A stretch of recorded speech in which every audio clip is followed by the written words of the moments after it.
Hey folks, it's Lev. Welcome back to another video. For those of you who are new, I use he and pronoun. This is like the fifth video that I'm wearing the same hoodie and filming in the same spot, but again, that's okay.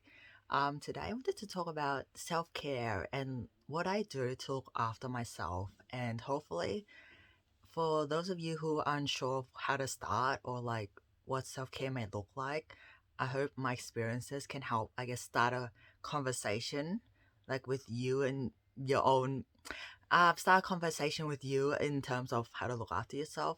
Because I had a conversation with a friend yesterday and I asked her, how do you self-care?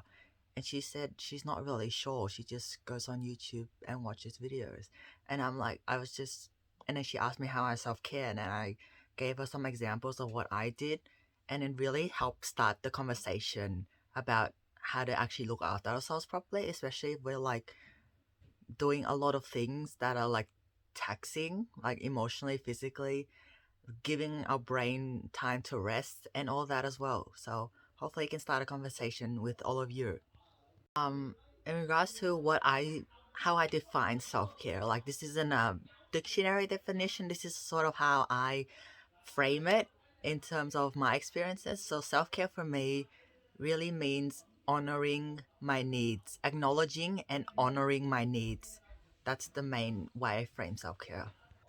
Another part of self-care for me is self-respect. So like not disrespecting my mind and body. For example, pushing myself to the point of burnout is something I consider disrespecting myself. So it links in with, what was I saying?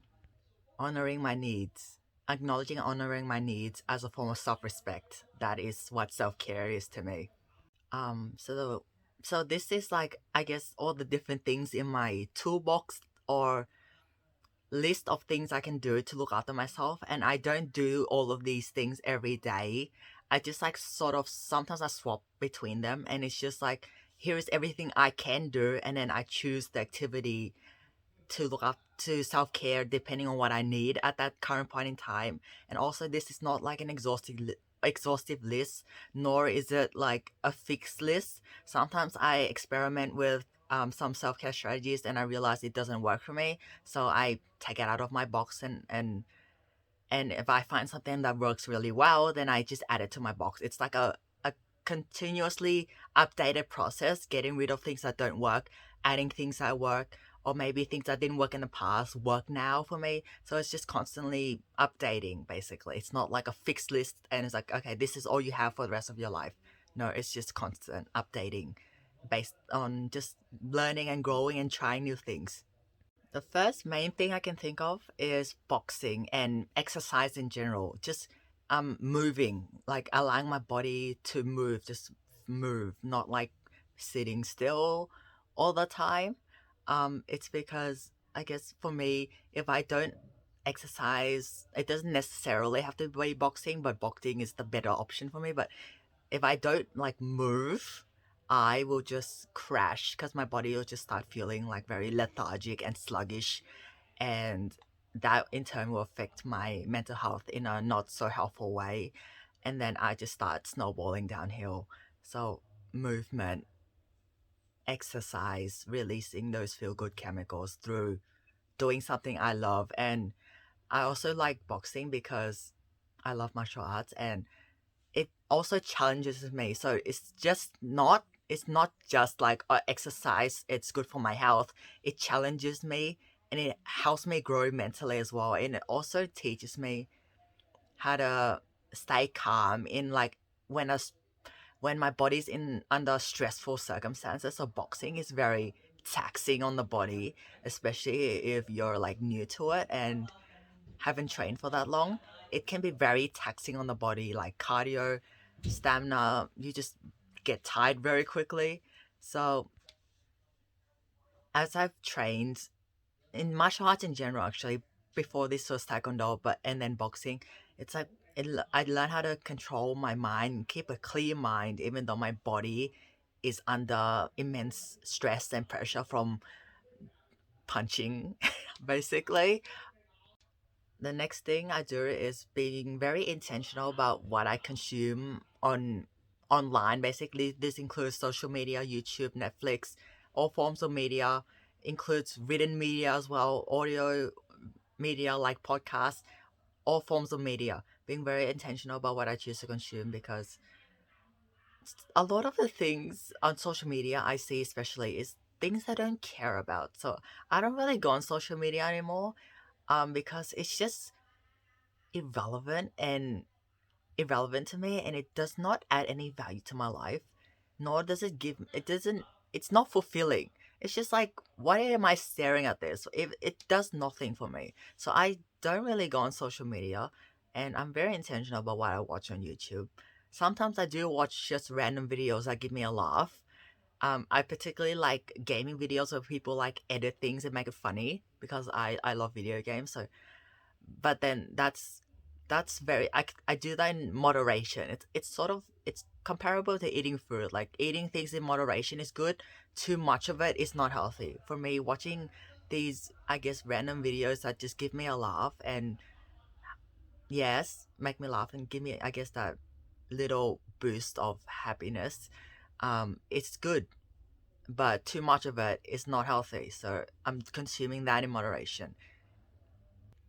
And when I was younger, I definitely spent a lot of time on social media, and I never realized how much info overload that was for my poor brain. I didn't really think of that, and it's just being very intentional with what I consume also helps reduce overload, because if my brain is just constantly exposed to info, it basically doesn't have time to breathe. It's like trying to sprint at maximum intensity for an hour straight. It's hard, and the body needs to rest, so it can't really go at it fully for, like, imagine full on sprinting for an hour straight. Like, that's that's something I would not be able to do. Um and I would need to stop and take breathers. And I realized that I don't do this for my brain. I'm just constantly exposing myself to simulation, all forms of digital simulation, and I'm not giving my brain a time to breathe. So I'm incorporating more um, sensory deprivation, you could say, from screens and technology throughout my day. And this also includes the being intentional with what I watch thing. So I can, like, maximize what I get from watching videos, but minimizing the amount of time I'm exposed to screens. This links in with my previous point, but for anyone who's studying full time, or anyone who just works or does an activity that requires you to sit in front of a screen all day, pretty much like any office job, and studying, staring at a laptop, computer screen, whatever it may be, a helpful thing I do is on my breaks, not sitting there and watching YouTube, but rather completely getting off technology and screens for 5-10 minutes, go and do something that does not involve technology or screens. For example, staring at my backyard, or standing in my backyard in green spaces, standing in my backyard, getting sunlight. Not carrying my phone with me is the main key here. Just doing something that doesn't involve screens, because when I was in fourth year, uni, or uni in general, whenever I took breaks, I just sat in front of the screen and watch YouTube, which wasn't a proper break for me. And now I realize it was not actually a proper break, because my brain's already fried from doing assignments or watching lectures and whatnot. And then I'm just stimulating it more by watching YouTube. It's not giving it a proper break. So learning how to detach myself from screens for 5-10 minutes during breaks is very important for me. Another thing I do is eat healthy, as in being very conscious of my sugar intake, fat intake, and all of the other unhealthy things that my body, especially my gut, does not need, because I have IBS, and just feeding it things that aren't good for it really gives me abdominal pain, and it just messes up my entire system in general. So I'm being very conscious about my sugar intake and everything else. Everything I eat and drink, I'm very conscious of. It's like, how much sugar's in here, how much this is in there. Is this healthy for you? If you are eating a treat, Lev, are you doing this with intention, or are you just doing this because, I don't know, because you're bored and you just want to eat because of emotions sort of thing. Just again, everything is being very intentional with what I do, which is important. Another important part of self-care for me is having an emotional outlet, as in whenever I feel tense or there's just these emotions boiling up inside of me, what are my outlets to get it out? Because the longer I keep emotions inside of me bottled up to myself, the worse I will feel. So it's important for me to have multiple different outlets to get it out. One of it is boxing, because I get all the tension out from punching the bag. um Another outlet for me is sort of making these videos, just getting everything out there.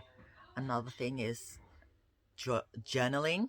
I can write journals entries, or I just draw different mind maps linking my thought, trying to link my thoughts, feelings, emotions, and everything together, trying to make sense of it in a visual form, drawing mind maps. Another thing I do is call my friends, um, talk to them and be like, this is how I'm feeling, and then just having another person sit in these feelings with me, knowing that I'm not alone, is definitely a significant protective factor for me in terms of snowballing downhill with poor mental health. This links in with drawing, but drawing mind maps is helpful, but also just drawing in general. Like, a few days ago, I was drawing a picture of my brain, and how I need social connections to feel balanced. And I was drawing bars across the brain to show that it's like my brain's locked in a prison and it can't access what it needs, which is face-to-face social contact with friends. Actually, I'll find the picture and I'll show you now. There's my brain picture, like my finger's sort of pointing at it. That's like I'm just locked in, and there's like a bunch of other stuff. The heart picture is like I changed my heart up, and no unauthorized access because I'm healing. And this is sort of what I draw, like just drawing stuff like this. It doesn't have to be perfect. It's just getting everything out there. It really helps. I like creative expression. That's another way of self-care. Just creative expression. I drum every now and then. I try to make music, just play around with notes, melodies, chords. Just playing around with music really helps as well. It's another form of self-care for me. Um, Sometimes I write blogs. That's another form of expression for me. Something else that's really important to me is keeping contact with my chosen family and close friends. Just checking up on them is an important part of, I guess, self-care for me, is checking up on my friends and making sure that they know I care about them and that I'm there for them. Um, and just having conversations with friends, even if it's like 10-15 minutes long, just calling them, checking in, having a little conversation to keep connected is also very important for me. I don't know if this is just me, but just hearing the voices, like just hearing my friend's voice over a call, it's like very healing for me. Just hearing my friends talk and just hearing their voice is really healing for me. Something else I really love, and it's just for a way for me to relax and enjoy myself, is playing video games. I have been playing video games since I was 8. I Video games are a very big part of my life, and it's just I prefer video games over watching movies because I'm actually controlling the character and I'm like active in like the experience more so than just sitting there and and not being an active participant. Um, and I also like video games because it challenges me mentally. Like I play, I tend to play on the hardest difficulty, and for some games that involves like resource management, knowing knowing how to solve problems in like a short period of time. Some of them are time pressured, and if I don't, successfully do something in time, my character gets killed. So just it's fun, and it's also a good way to develop a lot of important skills. Also critical thinking because of puzzle solving and all of that as well. So. Mm. This sort of links in with the giving my brain a rest, but I've been giving my eye a rest a lot more often. So every hour, I try to take a break from screens and close my eyes for 2-3 minutes just to let it rest, because I've noticed if I stare at a screen for too long without giving it a rest, my eyes start hurting and then I start getting a really bad headache. So just resting my eyes like I would give my physical body a rest when I'm boxing. Like I wouldn't go hardcore for 1 hour straight. I incorporate rest breaks in there. So I'm trying to do the same thing with my eyes and staring at screens, just giving it a break every now and then. Um, and it's been really helpful so far. Another thing I'm building a habit of actually is deep breathing. Um, Proper deep breathing. It's not just like regular breathing. This is something I didn't really take seriously when I was younger. Like I've heard of meditation, I've heard of all this, but I've heard of breathing exercises, but I never really took it seriously and tried to build it as a habit. But now I realize that it's important to me to do it because firstly it heals my nervous system, helps heal my nervous system from the trauma it's experiencing and the trauma it carries, healing my body. And it also, I'm assuming, increases my lung capacity, which then allows me for more stamina when I'm boxing, so that's another good thing. And also um learn how to keep calm in stressful situations because I have control over my body, and I guess the taking control of the fight or flight response and telling my body there's no threat, it's okay, and it can calm down and do its maintenance thing like digest food rather than just be on edge all the time. And I want to make this a habit because if I keep doing this, I will just naturally breathe deeply without really being aware of it once I make it a habit. So I'm not doing really like shallow breathing, like, which then is, I breathe deeply, I get more oxygen, so it's good for me. So I'm working towards making this a habit. Another thing is actually listening to my mind and body when it's trying to communicate things to me, especially my body. Honoring that, acknowledging it, honoring it, and taking action to actually help it heal. Like, for example, the someone hurting me thing and my nervous system going whack, and honoring myself by firstly cutting the person out of my life and secondly doing things to heal the nervous system, such as deep breathing, staying in contact with friends, healthy connections, all of that stuff. So that's really important as well. Just listening to myself rather than saying, this is not really important. Um, you're fine. Trying to deny it, trying to avoid it, trying to undermine the importance of what my body and mind are trying to tell me. Um, that's not something I'm doing anymore. Listening and acknowledging and honoring, critically important. I'm not sure if this exactly falls into self-care, but it's something I do every day is reflection, self-reflection, which then builds self-awareness, which is self-awareness for me is being aware of the way I think, feel, behave, how I respond to certain situations, understanding why I respond certain ways and why I feel certain emotions towards certain things in life, just being aware of my habits, my especially habits, especially the ones that happen subconsciously, all of this, being aware of all this and reflecting on what is working for me, what am I doing that's working for me, and what am I doing that's not working for me and that needs to change. Because I mentioned this previous videos, but if we just have input output, the same input and then the output, and we don't have feedback in linked in the system, so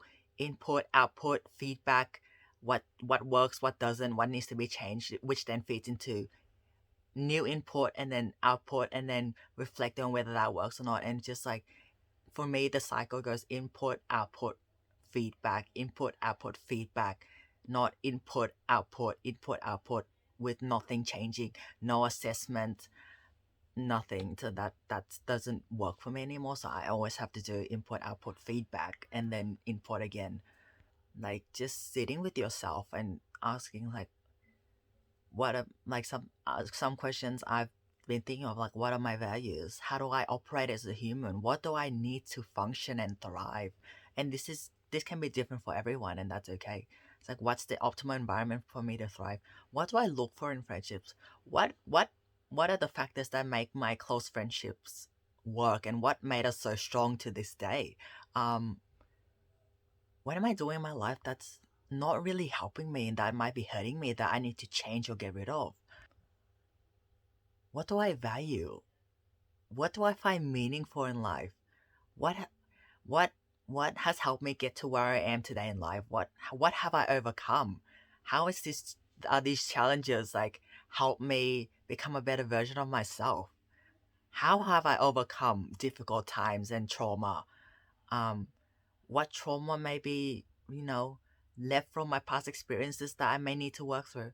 And, if some of these, I guess, deep dives get more, you feel like you need more support with, I guess, exploring these different domains or different questions that may arise, it's okay to seek support, whether it be your family, your friends. It doesn't necessarily have to be professional support. Like, you can just talk to your people you trust about it, so you can have a conversation about it. Or if it's also okay to seek professional help about this. There's nothing wrong with seeking professional mental health support, and it doesn't make you less than human, and it doesn't make you weak.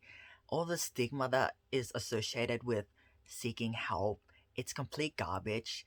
And just like, imagine this, just throw it all into a bin and pour some gasoline on it and set it on fire, because it's complete garbage and it's not true.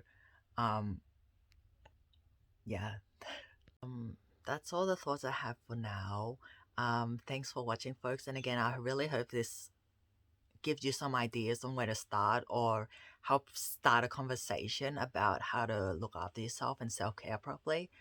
Um, Thanks for watching, and I'll see you in the next video.